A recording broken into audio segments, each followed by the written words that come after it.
Les touristes en Égypte, cible d'attaques meurtrières depuis plus de 20 ans. En 1997, des islamistes armés de fusils automatiques et de couteaux tuent 62 personnes, dont une majorité de touristes, dans un temple de Luxor dans l'est du pays. À l'époque, l'Égypte n'avait jamais connu d'attentat aussi meurtrier. En juillet 2005, un groupe djihadiste affilié à Al-Qaïda mène une série d'attaques à la bombe dans la ville touristique de Sharm el-Sheikh, située face à la mer Rouge. 88 personnes perdent la vie. Ces deux attentats sont suivis d'une chute drastique du tourisme. Ce secteur bat pourtant des records en 2010, avec 14 millions de visiteurs dans l'année en Égypte.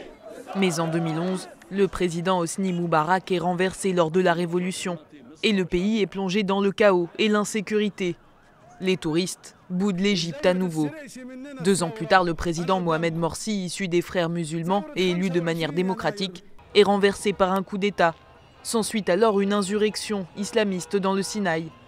En 2014, un bus de pèlerins chrétiens sud-coréens est visé par un kamikaze dans la péninsule. 4 personnes sont tuées.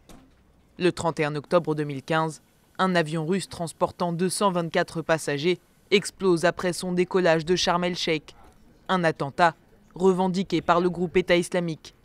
En juillet 2017, 2 touristes allemandes sont poignardées à mort sur une plage de la station balnéaire d'Hurghada. Cette année-là, le secteur touristique retrouvait des couleurs, avec plus de 8 millions de visiteurs. L'attaque de ce vendredi risque encore d'avoir un impact sur les chiffres du tourisme, alors que le gouvernement s'efforce de rétablir la stabilité en Égypte.